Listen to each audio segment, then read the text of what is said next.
Hello everyone, welcome to another video here on FPLcrisp. Today we'll be looking at our early team thoughts and team selection heading into the game week 15. But first, a quick look at how game week 14 went. Game week 14 was quite a disappointing game week for us. We did see three clean sheets in our back four. Also, a couple of goals and assists from our players, Martinelli and Marcus Rashford. Saka came off with an assist and looked very good before leaving the game in the 28th minute due to a potential injury. We'll be hoping that injury is just a knock and he will be fit for the next game week. Believe more on that will be developing at the end of the week. The break before the World Cup is upon us, and game week 15 and 16 is just what is left. And with that, it is important we streamline our team heading into the World Cup.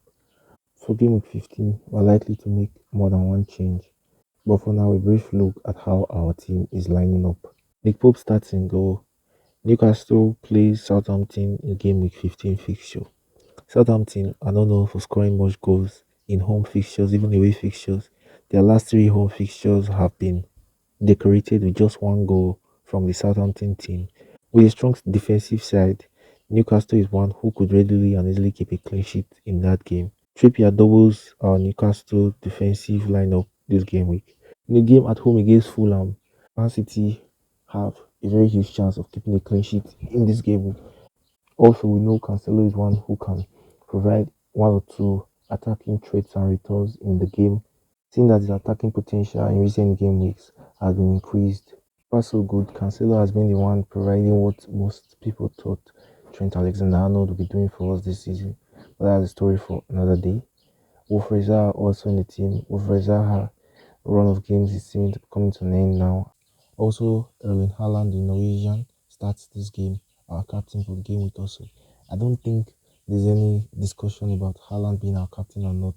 Fulham myself, despite scoring a lot of goals, they also conceded a lot of goals in their games. In their last two away games, they've conceded 5 goals. But that surely looks very appetizing for the Norwegian. Hurricane also in the team. Hurricane faces Liverpool at home this game week. A fixture with hope for the best and is one which has been decorated with goals in the past. We would hope for the same this time around. The 11 rounds off with Mitrovic as our last attacker. Our substitution sees Iverson, Andreas, Nico Williams, and Guehi. Now moving on to our transfer thoughts heading into the game week. The thought right now is looking like we're making two transfers ahead of the game week 15. Knowing fully well that two transfers is going to lead in a -4 for the game week. But with the way the team has been looking for some time now, performing underwhelming, I think it's time to take the bull by the horn. My first thought is to bring out Eric Dyer from the team. Possible replacement for Eric Dyer, Saliba and Luis Dunk.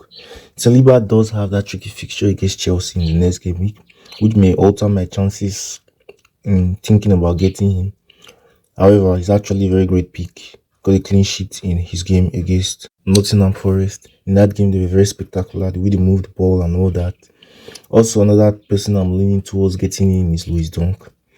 The way Brighton played against Chelsea, one would not expect that. They played superb football, coordination in the way they moved the ball. And looking at their next two fixtures, the likes of Wolves and Aston Villa at home, those looks like very good fixtures where one could expect them to keep 1-2 clean sheets at the very least. So I think I'm leaning more towards Dunk. Another person I'm looking at removing from the team is Mitrovic. Mitrovic's next two fixtures are Man City and Man United.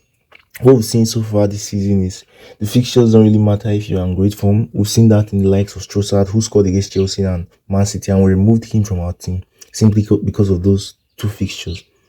However, games like against Man City, who are actually very good keeping clean sheets, is one which you have to consider removing Mitrovic. And Man U, who also have been improving their defensive game for some time now, definitely have to consider bringing in someone else. One player that comes to mind is Jean-Lucas Kamaka. He has two very good fixtures for game week 15 and 16 at home to both Crystal Palace and Leicester. Leicester actually have improved in their defensive game. Crystal Palace, it's a game where he can get a couple of returns. However, that's something I was definitely considering.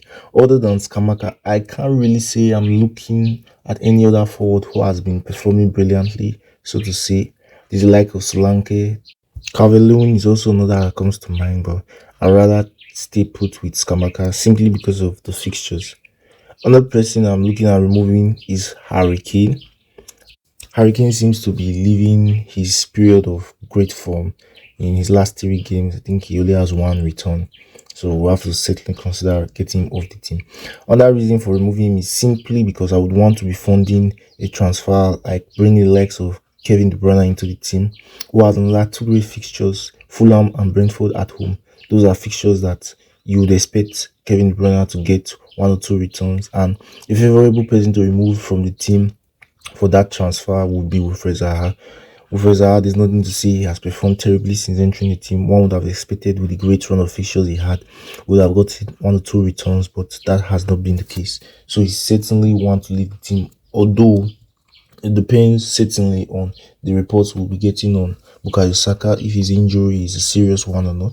If it's not a serious one and he will be fit for the game at the weekend, certainly Zaha is the one to leave, but otherwise, I think Bukayo Saka should be the one leading the team.